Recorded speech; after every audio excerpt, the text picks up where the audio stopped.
Hello everyone. So it's been quite a while since I've made any updates about this Paludarium tropical fish tank. I think it's been probably a couple of months since I've talked about this setup, and there have been quite a few changes happening in here. So I thought I'll make this overview, talking not only about the things that are looking great, but also about some challenges that I'm facing with this setup. But overall, of course, I'm very happy with how this setup is developing. Well, now it's a sunny day, and unfortunately there are lots of reflections in here, and there's not much I can do about it because in the evening it's just going to be too dark. So I just have to work with what I have, and I will add more footage of the fish and of things happening inside the tank, so it's not just going to be lots of reflections all the time, so please bear with me. And yes, it's been several months, I think around 4 months, since we've set up this beautiful looking Paludarium. And well, I'll start with above the water part of this setup. So with this Paludarium, initially I planned it to be a drip wall with lots of moss covering it, and initially I planted tons of different types of mosses in here, and you can still see different mosses, and I will kind of take you through different species of moss that I have in here. But eventually there are different plants that have started to colonize this wall, and there's not much moss visible now, actually, primarily because of this. This is a massive wall of Hydrocotyle tripartita, which initially was just literally a couple of tiny little branches which I embedded into the moss wall here and here and here. Now you can see that they have conquered the whole center of the tank, and it's just massive. So yeah, on the one hand it looks beautiful, it looks really majestic, and I absolutely love it. But on the other hand, I'm not quite sure whether I should actually trim it a bit in order to allow more space and more light for the moss to emerge, because underneath all of this there are different mosses. I believe they're still growing. I believe they're still doing fine, because in some places, like in here, you can see some pieces of moss popping up, and there's certainly moss that's alive underneath this wall of Hydrocotyle tripartita, but I'm guessing it's not doing too good. Well, so this is one of the things that I wanted to ask you, whether you believe that this looks amazing, or whether it would make sense for me to actually trim it down a bit in order to allow the moss to emerge. Because as things stand, I'm absolutely not sure what should I do with this mass of Hydrocotyle tripartita in the center of this tank. I'm certainly loving it, but on the other hand, I kind of feel that I need to do something with it. And yeah, in terms of other plants, you can see these quite outstanding red mangroves growing in here. And red mangroves, when you plant them in fresh water, and I've done quite a bit of research on them, they take a really long time to start growing, to start producing fresh leaves, and I've had exactly the same experience. Oh, I've left my aquascaping scissors in here. Yeah, so it has taken them a while to start growing, but now I can see lots of fresh growth on them, and literally all of these six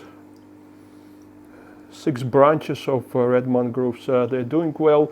In here they get sort of covered by lots of different plants. Well, not really lots of different plants, but by Hydrocotyle tripartita and Bacopa caroliniana over here. So, well, it looks really nice, and I don't think all of these plants are actually negatively affecting red mangroves. So red mangroves are doing good. In here I have some parlor palm, and there's more parlor palm in here. Not sure whether it's growing. I've added it about a month ago, maybe, something like this. And well, actually they are growing. I've just noticed that there is a fresh leaf popping up, so yeah, they're doing good. This is a fern. This is a regular fern that I've got from a garden center. Can't remember the species. This is not a Boston fern, but some other species of fern. Also not sure whether it's growing. There's certainly water dripping from the drip wall in here, so it's staying sort of wet, and there's moisture in here, and I can see that the moss is growing in here, so probably this fern will be doing good as well. The other interesting and positive thing is that I finally have my Echinodorus argentinensis growing. You can see this is a fresh leaf and this is a fresh leaf, and it has taken my Echinodorus argentinensis ages to actually start growing, but finally it is there. There's lots of fertilizers, fertilizer balls and clay balls in the substrate, so it should have enough food to grow and to prosper. In terms of, well, basically the other plant that is living on this drip wall is Bacopa caroliniana. It's emerging. Well, there are tons of it underwater, but there are some branches that are actually growing on the moss wall, and you can see that they're doing quite well. And I wouldn't say that they're healthier above water or they look better above water than underwater, but I kind of like the immersed version of Bacopa caroliniana more than submersed in here. And Hydrocotyle tripartita is actually not only colonizing the moss wall, but also it's doing great underwater. You can see that there's quite a lot of it growing underwater, and underwater I'm actually trimming it down to make sure that it kind of stays in this area in here and doesn't spread out further. I also have here my favorite Hydrocotyle leucocephala in here, and it is also starting to grow on the wall. You can see this leaf here, and it will go up. It is doing good, and it's always doing good in my tanks. In here I have Hygrophila siamensis, which I recently trimmed, was also doing good, and some Cabomba aquatica. I don't see if you can see it properly because of glare. It's in here. In terms of other underwater aquatic plants, I've tried to create this carpet of dwarf such and Cryptocoraini venti in here. Not sure if they're doing good. Actually, they haven't been growing very well, primarily because they don't get enough light, and that's quite an easy explanation. Lots of fertilizers in here under the sand, so they should have nutrients, but obviously not enough light.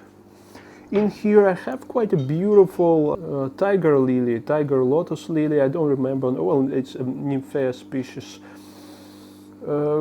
Certainly not sort of a biotop correct plant, because this is an African lily, but seems to be growing well and seems to be looking really nice in here.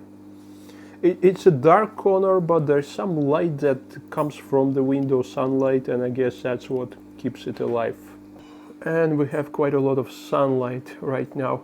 So yeah, in terms of plants, this wall of Hydrocotyle tripartita is a bit of a challenge for me, but other than that, I'm quite happy with vegetation, aquatic and immersed vegetation. In terms of fish, there haven't been any changes actually. Cardinal tetras are still the dominant species in here. Lots of pencilfish in here, two species of pencilfish, Nanostomus equus and Nanostomus beckfordi, a wild red Brazil variant. Several species of Corydoras in here. Corydoras multiradiatus are those chunky, really huge Corydoras Really beautiful fish, very active and absolutely stunning looking fish. Very difficult to find and very expensive here in the UK, but absolutely worth every penny you spend on them because they are marvelous fish. I also have here a relatively large group of Corydoras concolor. All of them are hiding at this moment, and Corydoras CW28. A few dwarf cichlids. I have here a solo wild-caught Microgeophagus ramirezi and a couple of red-breasted acaras, Letacara dorsigera. That's basically it in terms of population. I'm not planning to add anything else, so this tank holds approximately 230 liters of water, and obviously there's quite a lot of hardscape in here, driftwood and all sort of botanicals. Nothing else but just botanicals, sand and hardscape. I would guess it's probably around 200 liters of water. So yeah, relatively small tank for small fish, and there's a lot of small fish in here. So in terms of fish, water parameters, everything has been stable. I haven't had any losses in here actually, and fish seem to be happy in here. Pencil fish are certainly breeding. There are tons of juvenile pencils hiding in this area in here. But other than that, this setup has been doing quite great. It is certainly maturing because it's not even 1 year old, and I'm expecting it to develop into a far more kind of overgrown setup with lots of emergent plant growth. But that's what it is for now, and yeah, just don't forget to subscribe if you haven't subscribed yet, and if you'd like to watch how I've put together this setup, how I created the drip wall system, there will be a link somewhere up here for several videos where I'm showing all the processes of setting up this system. And yeah, don't forget to leave your comments, and I'm looking forward to making more videos.